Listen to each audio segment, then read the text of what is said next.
As students return from Thanksgiving break and finals time begins, so does the holiday season. As part of university tradition, Duquesne's Night of Lights is set to begin tonight at 4:30 p.m.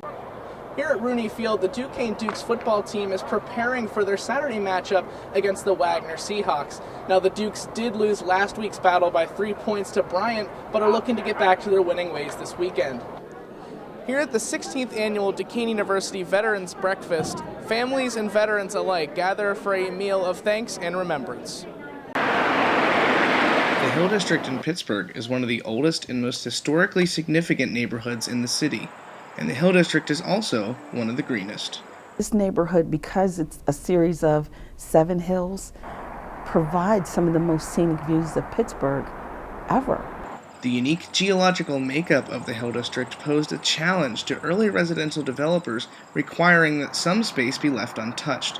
However, leaving certain parts of the neighborhood green was always the plan. Green in this neighborhood isn't a new concept, in that it is not embraced by the neighborhood because it's the new sexy thing, but that green has always been an integral part of this neighborhood. Architects like Walter Hood have begun work on a new environmentally friendly green print for current renovation efforts in the Hill District, focusing on the vacant real estate provided by the removal of the Civic Arena. So they wanted us to basically take their water, their storm water, and infiltrate the storm water through a set of gardens. The plan is to use native ecology to make the hill even greener. There's some mine water runoff at the bottom of these steps that could really be an interesting project. A new Center for Energy Innovation will be in the hill. It's about creating green technology, green research, space for green business incubation. A neighborhood church turned a flooded basement into sustainable energy. And they have now a geothermal pump in their basement.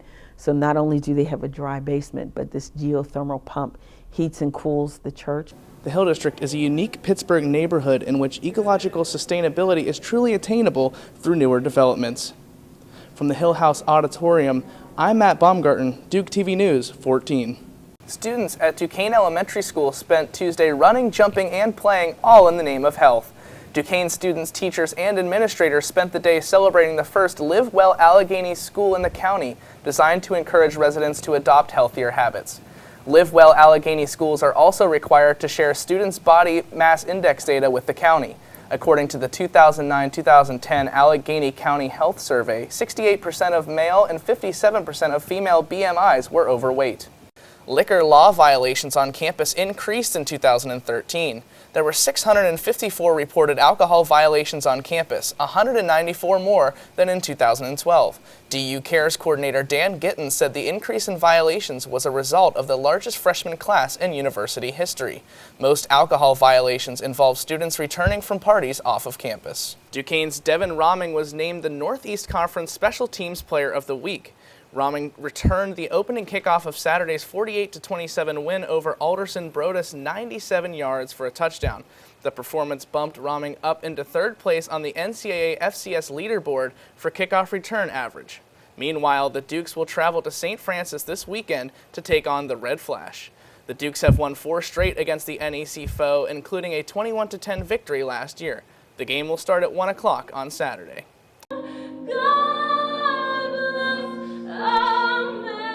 Here at the 16th annual Duquesne University Veterans Breakfast, families and veterans alike gather for a meal of thanks and remembrance.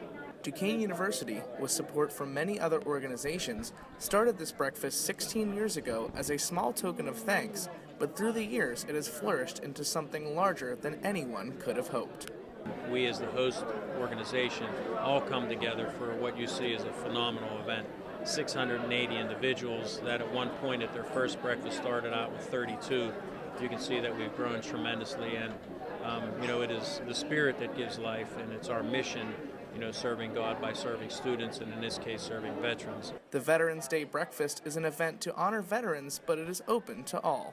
We invite, of course, all veterans are welcome to attend, and anyone else who wants to come and honor veterans. The breakfast was attended by the United States Secretary of Defense for Personnel and Readiness from the Pentagon. So to all of our veterans here and around the world, thank you for preserving that intangible thing that we all call freedom and that we enjoy every day. I was able to speak with both organizers and attendees to find out what Veterans Day means to them. Veterans Day is a very special day where we all should take a moment to honor those who have served and sacrificed on behalf of us all. My brother Tony, Duquesne alum and ROTC, welcome home, brother. Veterans Day means to me is for me a celebration of life, to be able to return from a war and not be injured, but also to be with my brothers who served in this conflict and other conflicts, and why we're here today. Because if it wasn't for most of these men here, we wouldn't be here.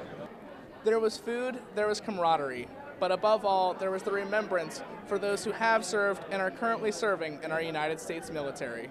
From the Union Ballroom, I'm Matt Baumgarten, Duke TV News 14.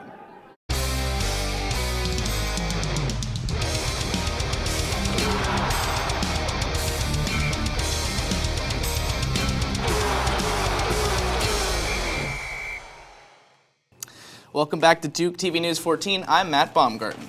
So some Steelers action now. Tennessee's Zach Mettenberger is making his third straight start for the Titans. First quarter, 3-0 Steelers. Mettenberger is going to be picked off by William Gay, and he's going to take it all the way back 28 yards for the pick-6 touchdown, 10-0 Steelers early. Late second quarter now, 13-10 Steelers. Mettenberger looking to throw deep, and he's going to hit the ex-Steeler Nate Washington in stride for the 80-yard touchdown strike. That would be 17-13 Titans at halftime. But Le'Veon Bell would have a huge second half for the Steelers. Fourth quarter, Pittsburgh down 11. Bell shows hesitation, but then he's going to stretch out and reach for the goal line and score the touchdown from 5 yards out, 24-20 Titans. Later fourth quarter on the play action, Ben Roethlisberger is going to find Antonio Brown for the 12-yard touchdown pass in the corner to put the Steelers in front 27-24, and that would end up being your final. The Steelers get the comeback win in Nashville.